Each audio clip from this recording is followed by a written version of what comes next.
What's up, fanboys and fangirls? Welcome to another Reviewpoint podcast from fanboysanonymous.com. I am your host, Tony Mango, and my target to review for this edition is The Mummy, 2017 version of the film, not the Brendan Fraser one. We're talking about the Tom Cruise one, which is the first film in the series of what they are calling the Dark Universe shared universe, which is too many universes at this point. First off, the fact that just every single person wants to have their own universe films.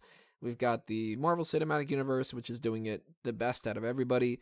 We got the DC Extended Universe, which I still think is a ridiculous name.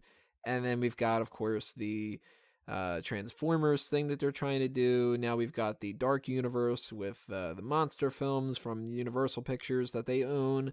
I think that they might be starting a G.I. Joe one. Like, there's pretty much everything. It's insane. But Dark Universe isn't a horrible title. And to start things off, I mean, I love the Universal intro, that little just like bum bum bum bum bum bum bum bum bum bum bum. I love that kind of thing. So when they did that, of course, I always like that at the beginning of every movie, but then they twist it around and it's like, oh, the dark side of the planet, it's the Dark Universe. I thought that was kind of cool. That was a nice way to like start this thing off with. Oh, and before we get past that point, let me tell you, if you don't know what the review point is, this is the breakdown of the hits and the misses of the film, and there will be spoilers.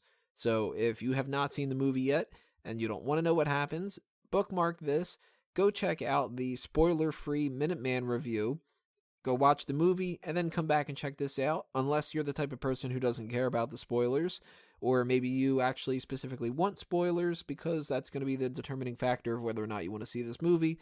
Whatever the case may be, putting it out there, spoiler alert, spoiler warning, there will be spoilers here. I'm not going to try to break down everything and spoil everything about the movie, because what's the point of watching the movie if I do that? But I'm going to mention some stuff here and there, so it's good for you to get that little bit of that warning at a time, just in case. You know, I don't like getting my movies spoiled. I'm pretty sure there's going to be some other people out there that don't want it either. Not that this is the most, twisty movie in the world, where it's kind of like everybody's going to go like, oh man, you spoiled the fact that the mummy is fucking undead. It's not going to be one of those things, but still, you might not want to know some little things here and there. So, now that that's out of the way, let's start talking about the characters. Let's start talking about all the different kind of hits and misses, ins and outs, whatever.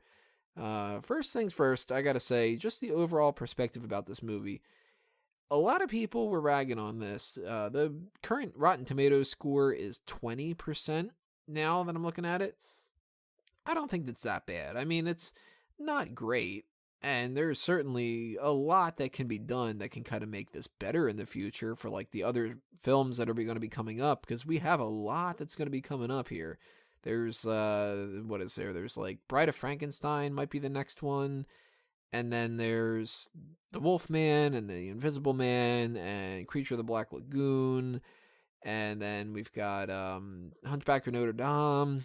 And I think that they had said Phantom of the Opera is going to be part of this or something too. So there's plenty of different things that we've got for the future. Oh, and Dracula. I'm forgetting the big fucking one out of all of them, Dracula. So we've got a lot ahead of us that they want to do. The good thing about this, when it comes to the future, this isn't the same exact thing as, say, Marvel or DC. With Marvel and DC, those are pure superhero films, legitimately in the same franchise. They all have the same connectivity, and that's what they're going for here. But something like The Invisible Man, if you've got Johnny Depp as the Invisible Man, that's the type of thing that people might not necessarily be 100% into if these films aren't all that great, but some people are going to want to check it out.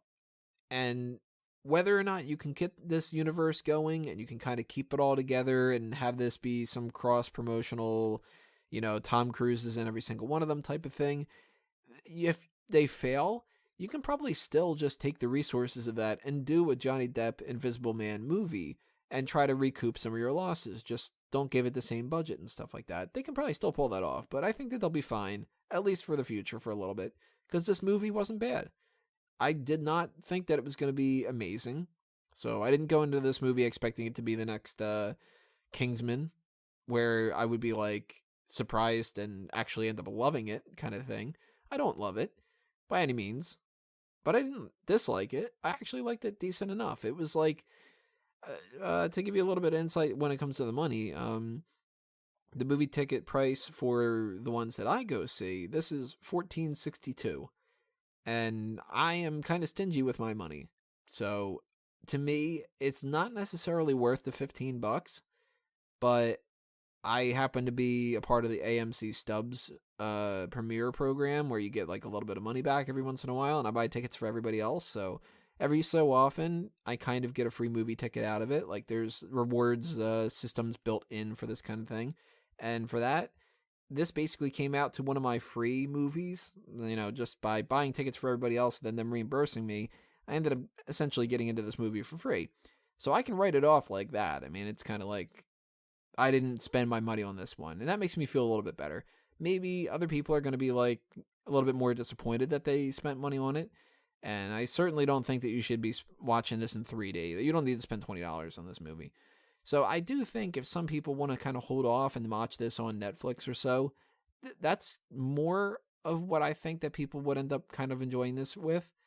But you have to see these movies in the theaters for them to actually make enough bank for them to continue doing them. So if you do think that you would like this movie, check out the movie in the theaters. Spend a little bit of money on it and show them your support with your wallet. That being said, there are lots of flaws in this movie. And it's not the type of film that you go into expecting an Oscar performance or that you think is going to be, I don't know, like a best original script type of deal, best adapted screenplay, whatever it would be technically constituted from. It's not going to be that. And you have to sort of put yourself in the mindset of this is a generic action flick for the summer. And is it good to just shove some popcorn in your face and, get lost in 2 hours worth of this? I think so. I do think that it needs a little bit more time on it. And one of my misses of the movie is just the general perspective of the script. I think that they could kind of have used another rewrite, maybe punch up a couple things here and there, flesh out a little character some more, tack on a few minutes of screen time to kind of accomplish a few more things and make it feel a little bit less rushed, because there were a couple scenes where it was just like, okay, you're a little heavy-handed with some of this dialogue, and I can tell it's totally meant to set up a shared universe, but I'll let it slide because they need to get this information out there, and it comes more so in the case of Dr. Jekyll, because Russell Crowe's character is essentially just sitting there going, here's what we do, this is what we take care of, this is what the future is going to be of the series, here's where your trajectory is going to go. I'm Dr. Jekyll, by the way. I'm also Mr. Hyde. That's going to be something to pop up in the future. Gods and monsters, gods and monsters, gods and monsters. There's some monsters, here's some gods. We're going to really beat down that gods and monsters thing. Hopefully they name the team-up movie Dark Universe, Gods and Monsters, because at this point you've said the phrase so many times in this one movie, let alone that you might as well call it the Avengers, that kind of thing.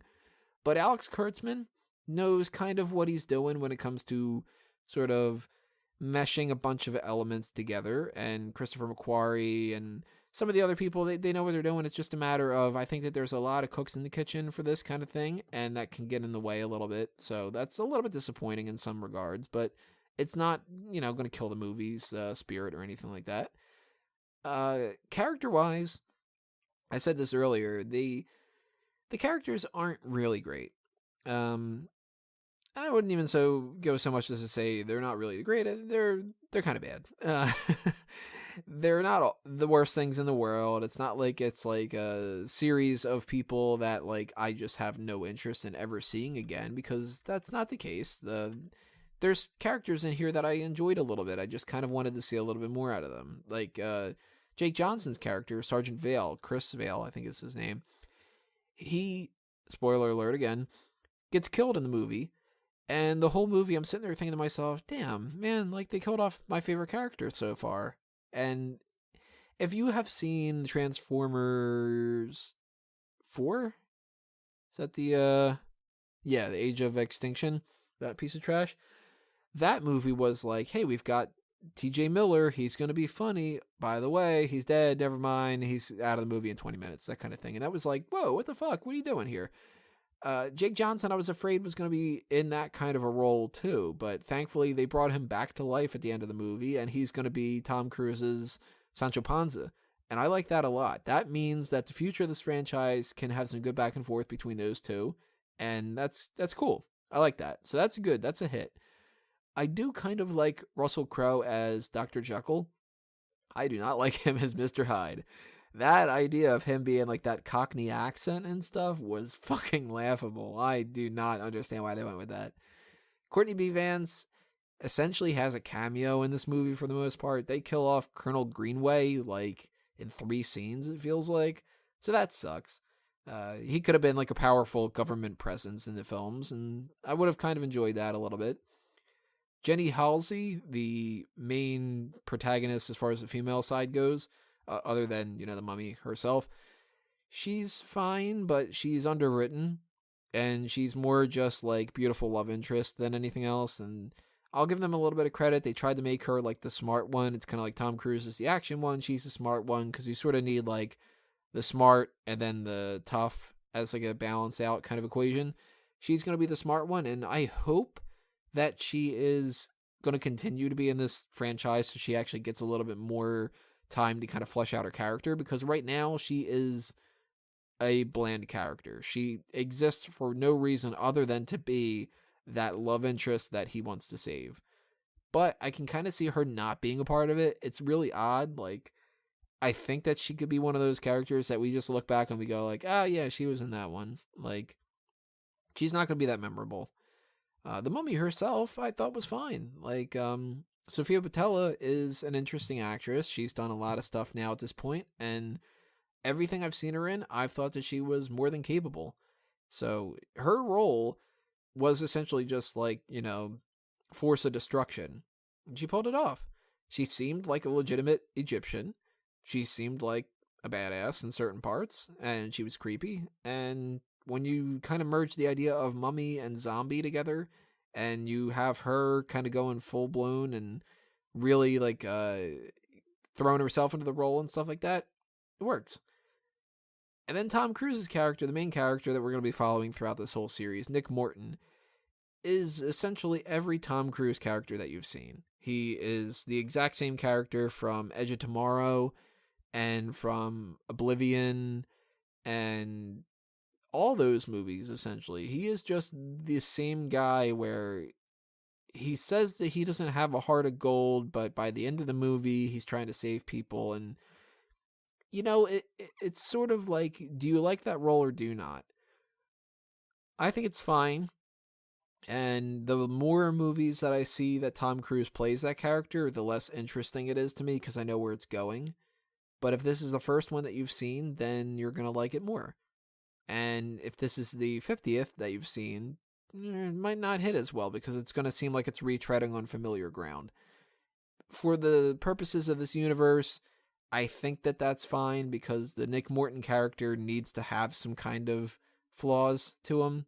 And for him to be kind of a little bit on the shitty side, a little dirty, a little bit of a thief, that kind of stuff, that can help him out a little bit in the future. Because the next film, I think, is going to be Bride of Frankenstein. And I don't know how they're going to make a whole movie out of that.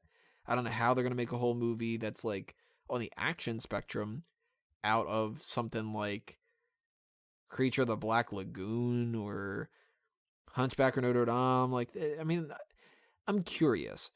That's a good word to throw away, or throw around, not throw away, when it comes to this thing. I'm curious to see where they go in the future. And I liked the movie enough that I am totally willing to follow this Soldier of Fortune to pick out a couple different things throughout these different universes and to kind of merge them all together and see where we go in the future. It's not going to be Spider-Man. It's not going to be Justice League or Thor Ragnarok or Star Wars, where at the end of the year I'm looking back and I'm going, man, The Mummy was one of my top 5 or anything. It's not going to be. I liked Power Rangers more. I liked the Logan more. I liked the Lego Batman movie more.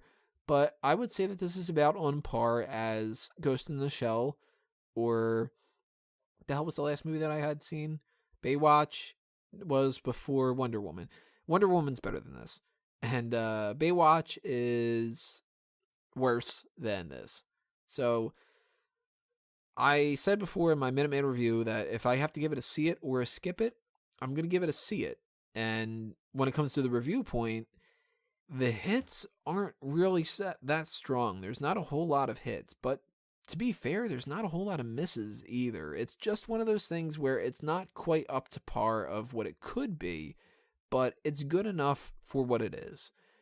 If you enjoy superhero shared universe kind of concepts, and maybe you've got a little bit of a horror twinge to you that you like too, I personally do not like horror movies at all.